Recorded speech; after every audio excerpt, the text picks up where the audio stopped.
රෑ 10න් පස්සේ මැසේජ් කරන්නේ නැත්තම් ඒ කෙල්ල හොඳයි. ඇයි සමහර කොල්ලන්ට මේ කෙල්ලෝ මැසේජ් කරනවා පාන්දර 1-2ට. ওই ප්‍රශ්න කතා කරගෙන ආපු අයගේ ෆෝන් මම බලලා තියෙනවා. අවසානෙට අනේ කියලා මොකද්ද දන්නේ නැහැ.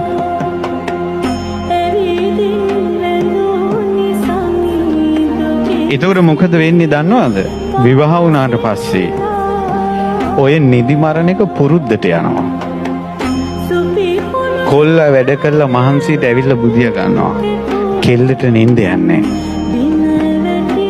ෆෝන් එක ඔබ ඉඳලා අන්න වෙන මිනිහලත් එක පැටලෙන තැන.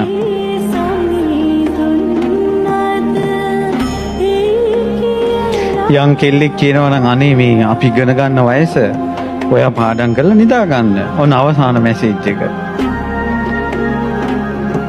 වේලාවට නිදා ගන්නවා වේලාවට අවදි වෙනවා කියන එක.